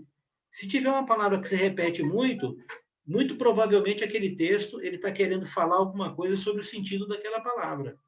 E aí a gente vai lendo com mais cuidado, né? Para poder ver o que ele está querendo comunicar para nós. Então, a gente tem feito alguns exercícios aqui. Eu quero ver se eu consigo ainda, antes de finalizar, fazer um exercício com a gente aí de um texto bíblico. Aí vai ficando mais fácil de entender. Mas obrigado, seu Mindo, aí pelo incentivo. Se está ajudando, a gente fica muito feliz.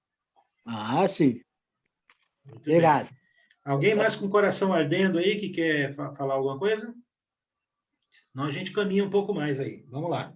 Alex. Oi. Crítica textual não é método de estudo.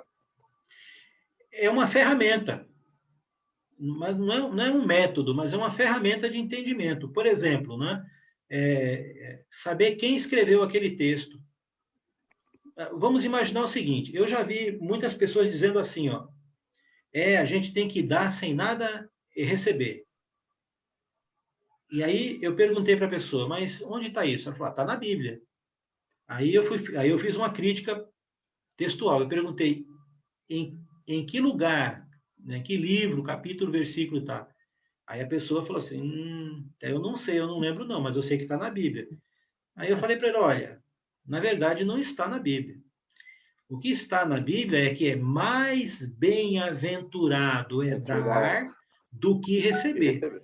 Agora, dar sem receber, não existe isso. Né? Porque o Deus escreve certo com linha torta, também é outro que diz que está na Bíblia e não está, né? Não está na Bíblia. Então, eu só queria levantar um caso que talvez não seja para agora. Tá.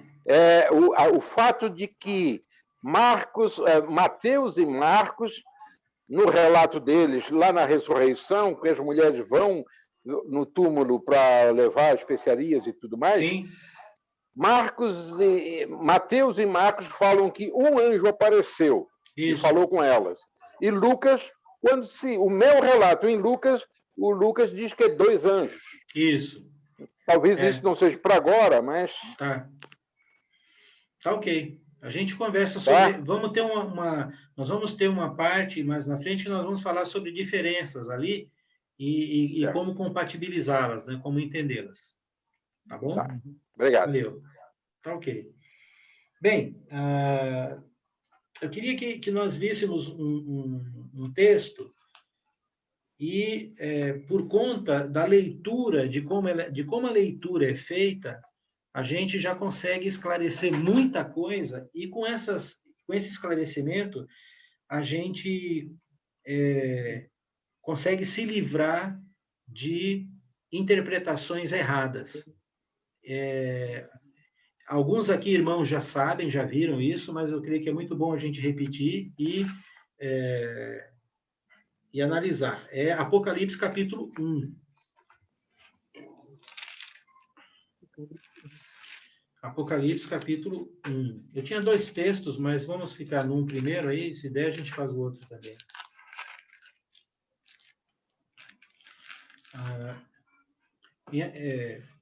Se há um livro que é polêmico, né, e é alvo de tantas interpretações, é o livro de Apocalipse. Mas, quando você aprende a ler um texto de forma adequada, isso te ajuda muito no entendimento, muito. E quando você vai estudar um livro, e não apenas um texto, mas um livro inteiro, que está cheio de informações e subtemas ali, é super importante que você descubra qual foi o motivo que levou aquele autor a escrever aquele livro. Isso se chama contexto teológico. Tem um irmão nosso que é especialista nisso, muito, chama Ennio Latorre. Então, o Ennio Latorre, ele todo dia acorda de madrugada cedo e ele estuda a Bíblia por algumas horas. E durante a vida dele inteira ele tem feito esse material que é o estudo do contexto teológico de cada livro. E ele tem isso tudo escrito. Já falei para ele várias vezes publicar isso, para isso não ficar escondido, né? Mas ele tem uma metodologia 100% segura de identificar o porquê aquele livro foi escrito, ou seja, o seu contexto teológico. E ele, então, diz que, a partir do entendimento do contexto teológico, todo o livro vai girar em torno desse contexto teológico, ok? Todo o assunto, todo o tema. Então, é como se você escrevesse uma carta para uma pessoa sobre a saúde dela, e tudo que você vai falar naquela carta está girando em torno da saúde dela, ok? Então, Apocalipse, olha só, capítulo 1, geralmente o contexto dos livros estão ou no capítulo 1 ou no capítulo 2, sempre é no início, tá? E a crítica textual é você procurar o porquê aquele livro foi escrito. Qual era o tema que levou a pessoa a escrever? Então, você, estando com isso na mente, você critica o texto, né? Olha lá, eu estou lendo aqui na atualizada, João Ferreira de Almeida, mas não foge muito. Capítulo 1. Revelação de Jesus Cristo. Se eu parasse aqui, o que você entenderia? Que o livro, esta carta, esse livro, foi escrito mediante uma revelação de Jesus Cristo. Ele seria o fundamento, ele seria a base, a origem aqui, mas não é. Porque a fraseologia do versículo vai desconstruir isso. A revelação foi Jesus quem deu, é de Jesus Cristo. Mas quem que deu para ele? Depois da vírgula aí? Deus. Então, quem é a mente por trás? Quem está na origem? Deus. Deus, então, revelou para Jesus. E Jesus revelou para quem? Aqui, ó. Que Deus lhe deu para mostrar aos seus servos. Mostrar aos seus servos o quê? As coisas que em breve devem acontecer. Em breve devem acontecer. E ele, enviando por intermédio do seu anjo, notificou ao seu servo João. Uau! Então, veja bem, olha os personagens aqui. Deus, Jesus, um anjo, João. E os servos. 5 personagens citados num versículo só. Como é que eu vou ordenar cada um deles? Eu tenho que ler com cuidado. Primeiro, eu sei que a revelação é de Jesus, mas eu também sei que quem deu para Jesus foi Deus, e Jesus revelou com a intenção de que coisas que em breve iriam acontecer fossem sabidas pelos servos, pelos cristãos. Que cristãos são esses? E para isso, houve o auxílio de um mensageiro, um anjo que revelou, notificou a João. Então, João é o cara que vai escrever a carta que não é dele, que foi um anjo ajudou, que não é do anjo, que Jesus revelou, mas que não é de Jesus, mas que veio diretamente da mente de Deus. Está vendo aí o escalonamento? Beleza. Aí, versículo 2. O qual, João, atestou a palavra de Deus e o testemunho de Jesus quanto a tudo que viu. Então, João está dizendo, na terceira pessoa, eu, João, como se ele estivesse dizendo na primeira, ele está dizendo, eu atestei a palavra de Deus, eu testemunhei de Jesus Cristo quanto a tudo o que viu, porque foi uma revelação. E aí, no versículo 3, ele termina a introdução dizendo, bem-aventurados aqueles que leem e aqueles que ouvem as palavras da profecia e guardam as coisas nela escritas, pois o tempo está próximo. Então, olha só, 2 conceitos se repetem aqui relacionados à revelação. Primeiro conceito, coisas que em breve vão acontecer. Segundo conceito, o tempo está próximo. E estas coisas, então, foram entregues a João para que ele cumprisse o propósito de revelar estas coisas que em breve iam acontecer e que o tempo estava próximo para os servos. Mas aí fica uma pergunta, quem são esses servos? Será que somos nós? Aqui no século 21, quem são essas pessoas? Não é? Então, aqui eu já peguei aqui o sentido do livro. É uma revelação sobre coisas que vão acontecer num tempo muito próximo ali, em relação aos servos que vão receber. Então, num primeiro momento, Apocalipse não foi escrito para nós. Não foi escrito. Incidentalmente, foi para aqueles irmãos. Assim como a carta de Mateus, assim como a carta aos Efésios, não foi para você e para mim. Eu não sou de Efésios, nem vivi naquela época. Mas nós, por providência, autorização divina, lemos o que aconteceu com eles, o que foi dito para eles, de certo, de bom e também de errado, e lendo e entendendo, a gente traz o sentido para aplicar hoje, para nós. Isso, na teologia, chama-se exegese e hermenêutica, ou seja, a viagem de ida para entender e a viagem de volta para trazer o que interessa e aplicar para nós. Ok? Então, olha o que João diz, no versículo 4. Veja se não vai responder a pergunta, que servos são esses aí? Quem são esses servos? Versículo 4. João, então agora ele entra dizendo, eu, João, para, a asa aqui está craseado, né? Então é o destino, João, às 7 igrejas que se encontram na Ásia. Graça e paz a vós outros da parte daquele que é, daquele que era e daquele que há de vir, da parte dos 7 espíritos que se acham diante do seu trono. Então, ele agora faz uma saudação destinatária. Ele está saudando os destinatários, as 7 igrejas que há na Ásia. Aí você vai lendo mais um pouco, por causa do nosso tempo, eu vou até dar um salto aqui. Você vai para o versículo 9. Que igrejas são essas? Né? Quem são estes?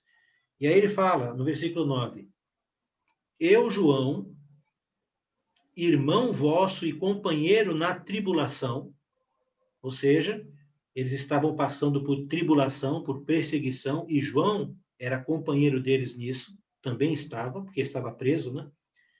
No reino e na perseverança em Jesus, achei-me na ilha chamada Patmos. João foi preso, essa ilha na época era uma ilha-prisão, né? Por causa da palavra de Deus. Então ele foi preso por causa da perseguição e do testemunho de Jesus. 10. Achei-me em espírito no dia do Senhor. Essa é a expressão comum para dizer que ele teve essa revelação no domingo, no dia do Senhor. Expressão comum do primeiro século para se referir o dia do Senhor é domingo, que a palavra domingo em latim significa isso, dia do Senhor, Dominis Die, é a mesma coisa. E ouvi por detrás de mim uma grande voz como de trombeta, dizendo: o que vês, escreve em livro e manda às 7 igrejas. E aí ele vai dizer: Éfeso, Esmirna, Pérgamo, Tiatira, Sardes, Filadélfia e Laodiceia. Pronto. Então eu pergunto aqui, quem escreveu literalmente o livro? João. João. Com procedência de quem? De Deus, de Jesus e um anjo ajudando. Para quem ele escreveu? Para os servos. Quem são os servos? As 7 igrejas da Ásia. Que igrejas? Nominalmente, as igrejas de Éfeso, Esmirna, Pérgamo, Tiatira, Sardes, Filadélfia e Laodiceia. E qual é a tônica do livro?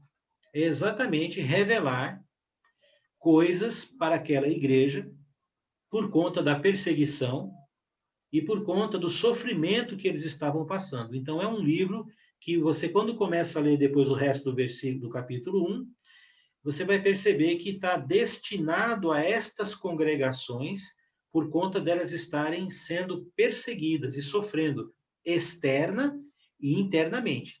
E aí, as 7 cartas que vêm, pequenas, que vêm em seguida, elas trazem João escrevendo o que Jesus está ditando para ele. Jesus está dizendo, primeiro aspecto, eu conheço você, igreja de Éfeso, ele conhece.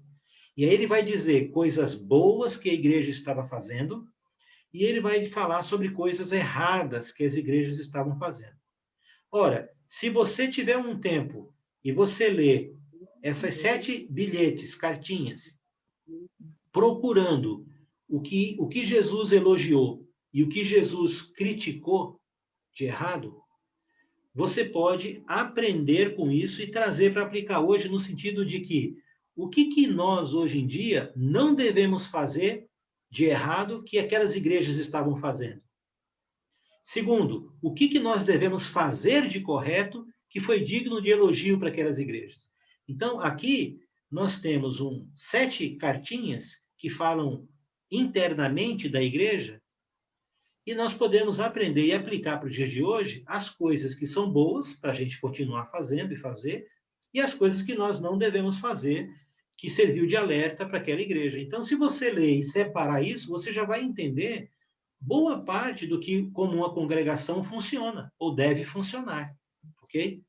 Então, veja que uma leitura simples, mas com cuidado, vai desmistificar muita coisa, porque o que não falta é gente dizendo que o Apocalipse foi escrito, aí depende da época, né? Alguns vão dizer que era na época da Guerra Fria, depois na época que o mercado comum europeu surgiu, depois foi na época do computador, do chip, do código de barra, não é, e tal. Agora é a China. Então, assim, cada geração vai usar o Apocalipse para dizer que foi criado, escrito pensando naquela época, na bomba atômica, na bomba de hidrogênio, no foguete que vai para a Lua, e não tem nada a ver. A única coisa que ainda não se complementou, não se confirmou do Apocalipse é o que eles estavam aguardando, e nós também, a volta de Cristo, é capítulo 20, 21 e 22, que vai tratar da volta de Jesus. O restante do livro, você tem que entender um pouco de história e tal e tudo mais, mas tudo vai girar em torno disso que está posto aqui. Desse contexto que a gente acabou de fundamentar no livro. Viu como uma leitura mais com calma, né? Vendo palavras que se repetiram, aplicando ao contexto, entendendo, voltando, lendo, fazendo o raciocínio, parando para meditar um pouco. Peraí, é de Jesus, mas foi Deus que deu antes. Então, você vai montando. E é óbvio que o Espírito Santo, ele é o mais interessado em que você aprenda as Escrituras. Então, sempre ore a Deus pedindo para que o Espírito te conduza. E vá para o texto bíblico, leia, se familiarize, busque uma ferramenta ou outra, né, para você poder entender. Okay? Só mais um detalhe aqui que eu acho que é importante. Por exemplo, no versículo 4, ele vai dizer lá, no finalzinho, né, e da parte dos 7 espíritos que se acham diante do trono. Algumas pessoas acham isso aí meio confuso, né? Mas se você continuar lendo, João, ele é como Lucas. Muitas vezes ele para um pouco e ele explica o que está acontecendo. Como, por exemplo, quando ele chega aqui no capítulo 1 ainda, no versículo 7, ele também vai usar essa expressão de 16, aliás, 1,16, que a pessoa que ele viu, ele tinha na mão direita 7 estrelas, e da sua boca saía uma espada, afiada espada de 2 gumes, e o seu rosto brilhava como o sol. O que é esses 7 estrelas, né, que tinha na mão direita? Aí, quando chega no versículo 20, olha o que ele diz. Quanto ao mistério das 7 estrelas, que vistes na mão direita, e os 7 candeeiros de ouro, as 7 estrelas são os 7 anjos das 7 igrejas, e os 7 candeeiros são as 7 igrejas. Então, se eu não estava entendendo o que significava esta metáfora aí, né, essa comparação, o próprio João agora aqui escreve para nós com base na revelação que dá. Eu sei agora que as 7 estrelas são 7 anjos mensageiros e que os 7 candeeiros são as 7 igrejas. Okay? Então, muitas vezes, no livro de Apocalipse, o próprio texto, depois de falar algumas coisas, ele vai explicar o que é aquilo. O problema é que a gente, às vezes, não consegue fazer essa leitura de gotejamento, essa leitura tranquila, para poder chegar ao momento de ler o que o texto diz. Entendeu? Então, a leitura é importante, mas tem que ser feita com calma, não é? Perguntando as coisas para o texto, meditando, vendo palavras que se repetem, usando essas técnicas, que hoje não vai dar tempo de fazer a outra, mas tudo bem. Foi bom a gente ter feito esse bate-bola e ter feito as perguntas e conversado. Tá? Tudo bem? Alguém tem alguma coisa que realmente aí precisa falar? Porque o nosso tempo aí está 7 minutinhos já deu a mais, eu não queria ultrapassar. Eu aprendi bastante, Alex, com o senhor um tempo atrás, falou para a gente que a gente não lê só versículo, que era muito perigoso. O senhor falou isso, né? De lá para cá, eu fiz isso. Então, eu leio o capítulo inteiro. E, realmente, às vezes, tem hora no capítulo que muda o tema, né? Mas não importa. Então, é muito importante isso, a pessoa ler realmente o capítulo inteiro. Então, de lá para cá, comecei só a ler o capítulo inteiro. Isso. Semana passada, inclusive, nós fizemos aquele exercício de buscar. Você está lendo um texto, mas você volta, vai subindo para trás e vai lendo até você encontrar o começo daquela história, onde ela começou. Isso é muito importante, porque, às vezes, aquele texto que você está lendo está dentro de um contexto maior ainda, né? Exatamente. Então, eu estou aprendendo isso aí, sabe? Volta lá, vem, estuda, aquela ali, né? Então, é bem legal. Isso, bem legal mesmo. Isso. Bem bom mesmo. Bem bom mesmo. Exatamente, tá? Muito bem. Obrigado. Mais alguém? Tranquilo? Às vezes entra no outro capítulo também, né, Alex? Sempre. É normal entrar, o mesmo texto muda 2. O Sermão do Monte vai do capítulo 5 ao capítulo 7, ali, então são 3 capítulos, né? Não é 8, porque ele desce do monte no 8? Não, acho que termina no 7, no último versículo do 7, ali termina. Termina dizendo que as pessoas ficavam admiradas da doutrina dele, porque ele ensinava diferente, né, dos fariseus ali e tal. Ok? Então, o sermão em si termina ali. Muito bem, eu queria agradecer a todos, se ninguém tiver, né? Mas se quiser perguntar alguma coisa depois no pessoal, fique à vontade, eu sempre respondo, tá? Alex. Oi? Essa confusão de interpretação de várias versões, versículos, textos, resultaram, então, em várias denominações? Também. Muitas denominações originaram-se por conta disso. Eu lembro, por exemplo, de um clipe, para a gente fechar aqui, eu lembro de um vídeo que rodou na internet um bom tempo, que era o seguinte, foi uma reportagem, inclusive, de um jornal. Um pastor, um senhor, ele fundou uma igreja e ele incentivava o adultério, a relação entre os membros casados da igreja lá, né? E aí o repórter foi lá perguntar, por que isso, né? Ele falou assim, não, porque está escrito lá em Oséias, né? Que é para ele casar com uma mulher e adulterar, né? Casa com a mulher ou se une à mulher e adultera, né? A mulher e adultera. E aí o repórter falou, então deixa eu ver o texto. Ele foi ver o texto e o homem, ele leu sem considerar um acento. A mulher adúltera e não adultera. Há uma diferença, né? O acento muda o sentido. Ele estava entendendo que ali havia uma permissão que Deus deu para que as pessoas de Deus pudessem adulterar. Enquanto que, na verdade, o que Deus estava dizendo era querendo mostrar para o povo, na carne, que eles, como povo, estavam adulterando, estavam trocando Deus por outra pessoa. Eles eram a mulher adúltera, né? Então, não foi que Oséias casou com uma mulher para adulterar. Ele casou com uma mulher que se tornou adúltera. Que aí o acento faz a diferença. E aí ele ficou em silêncio, assim, o homem não sabia onde colocar o rosto. Então, às vezes, e era uma igreja que ele começou com esse princípio doutrinário. Então, é muito perigoso o entendimento errado, porque pode criar doutrinas, e por conta dessas doutrinas surgem igrejas aí praticando várias coisas que não são coerentes com a palavra, entendeu? É o caso da interpretação da palavra dízimo e a aplicação dela como um ato de adoração no sentido da oferta, né? O dízimo é para ser dado ou não é para ser dado? E o que é o dízimo, né? Onde está essa lei, essa regra do dízimo? O que ela diz? O que significa? E tal. Então, não é feito esses estudos. Eu faço muitos estudos sobre dízimo com evangélicos, com religiosos, e todos, não encontrei nenhum até hoje, que estudou sobre dízimo, que a gente estudou, que chegou a dizer, nossa, então estamos certinho, né? Não, todos veem claramente o erro da aplicação e como é feito hoje nas igrejas, né? E assim vai. A ceia do Senhor é outro, né? Igrejas que tomam a ceia uma vez por ano, uma vez por mês. Você pergunta, de onde vem essa informação?